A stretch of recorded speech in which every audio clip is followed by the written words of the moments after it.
Picture this. It is March 2026. For years, dozens of ships pass through a narrow strip of water every single day. Oil tankers, gas carriers, cargo vessels, all moving, all on schedule. Then, almost overnight, that traffic nearly stopped. Oil prices began climbing. Factories across Asia slowed down. Millions of shipping containers sat trapped in the Persian Gulf with nowhere to go. And the most powerful navy in the world, the United States Navy, struggled to restore the flow. The waterway at the center of it all is just 33 kilometers wide at its narrowest point. You can drive that distance in 20 minutes. But those 33 kilometers sit beneath roughly 20% of all the oil that moves on this planet. And in early 2026, Iran had positioned itself to threaten every ship that tried to use them. The question everyone is asking is, how? How did a country under heavy sanctions, surrounded by rivals, end up with that kind of leverage over the world's most important waterway? The answer is not a surprise move. The answer is not luck. The answer is 50 years of quiet preparation. And almost nobody saw it coming. This is not just a story about oil or shipping. This is a story about how geography becomes leverage, if you are patient enough to claim it. Iran did not accidentally end up in a position to threaten the Strait of Hormuz. It built that position, piece by piece, decade by decade, while the world was watching somewhere else. The upper hand Iran holds is not total ownership of the water. It is something more specific than that. It is the ability to make passage through the strait dangerous enough that global markets panic, navies hesitate, and governments are forced to negotiate. That kind of leverage takes a long time to build. Here is how Iran built it. The Strait of Hormuz is a narrow corridor of water between Iran to the north and Oman and the UAE to the south. At its narrowest, it is 33 kilometers wide, about the length of a city. Through that corridor flows roughly 1/5 of all the oil on Earth, and a significant share of the world's liquefied natural gas. The exact figures shift year to year, but the strategic reality stays constant. This is one of the few places on Earth where a single geographic bottleneck shapes global energy markets. If ships stop moving through here, prices respond within hours. Supply chains strain within days. Centuries ago, Portugal understood this perfectly. In 1507, a commander named Afonso de Albuquerque looked at this narrow stretch of water and knew immediately, whoever holds this holds everything between India and the Mediterranean. He built a fortress on Hormuz Island and required every passing ship to carry a permit. No permit, no passage. Portugal ran that arrangement for over a century. Then came the British. Then American naval influence. For most of the 20th century, Western powers assumed they were the ones who set the rules here. Iran watched. And Iran began building a different kind of answer.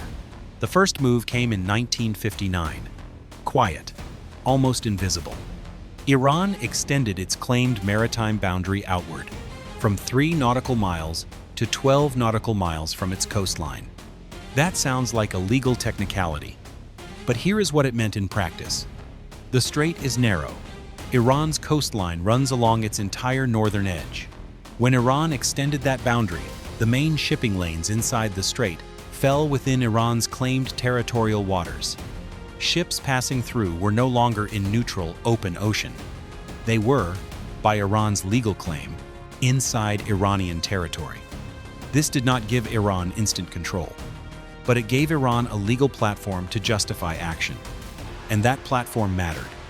The world barely noticed. Then came 1971. 3 small islands sat near the entrance of the strait. Abu Musa, Greater Tumb, Lesser Tumb. Tiny, barely on the map, easy to ignore. Britain was withdrawing its military from the region. The islands were about to be left without protection. Iran moved. On November 30th, 1971, the Iranian Navy arrived at all 3 islands and took control. The UAE, forming as a new country at that very moment, protested loudly. The world offered a polite complaint, then moved on. Nobody understood what Iran had just done. Before we go further, if this is the first time you are hearing this part of the story, you are not alone. Most people have no idea these moves happened, or what they were adding up to. This is exactly what this channel exists to show. Drop a comment and tell us, did you know Iran had been quietly building this position for over 50 years? We read every comment. We always reply. Now, let us get back to those 3 islands and what Iran turned them into. Over the following decades, Iran quietly converted those 3 islands into military positions. Airstrips were built. Radar systems pointed directly at the shipping lanes. Coastal missile batteries went in. Fast attack boats were stationed nearby. One strategic analyst described them as stationary, unsinkable aircraft carriers. That phrase is dramatic, but the geography supports it. Every ship moving in or out of the Persian Gulf passes close to them.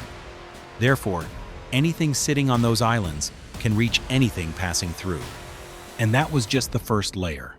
The second layer was designed for a specific purpose, to make a large naval operation inside the strait slow, costly, and dangerous. Sea mines sit hidden underwater. Some anchor to the seabed and wait. Others drift with the current, silent and invisible, detonating on contact. Clearing a mined waterway requires specialized ships and careful methodical work that typically takes weeks or months. Iran developed a significant sea mine capability over several decades. The exact stockpile size is debated among defense analysts, but the operational logic is consistent. Enough mines, spread across a narrow 33-kilometer corridor, create serious disruption even against a far stronger navy. Iran also expanded its drone production over this period, developing the ability to deploy large numbers of relatively low-cost systems for surveillance and attack. The strategic advantage was not sophistication. It was volume. Each of these capabilities, taken alone, is manageable. But stacked together, inside a corridor barely wider than a city, they become something harder to dismiss. The world was focused on Iran's nuclear negotiations. Nobody was mapping the mines. February 28, 2026. The United States and Israel launched strikes on Iran.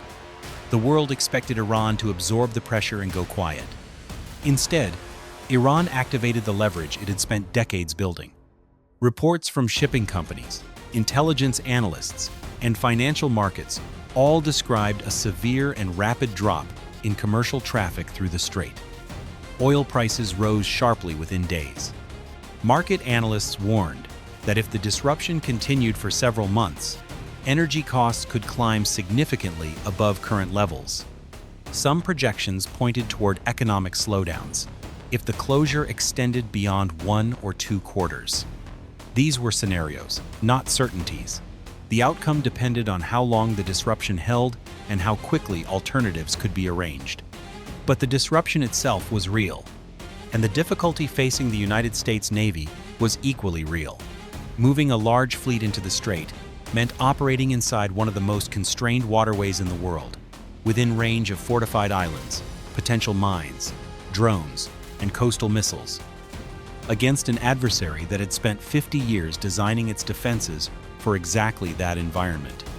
Reports indicated the Pentagon was drawing up contingency plans, including options involving those 3 disputed islands: Abu Musa, Greater Tongue, Lesser Tongue. The same islands Iran had taken in 1971. The same islands the world had largely forgotten for half a century. The same islands now sitting at the center of the most serious choke point crisis in decades. Here is what most people miss. Iran was not improvising in 2026. It was executing. The maritime boundary claim came in 1959. The islands came in 1971.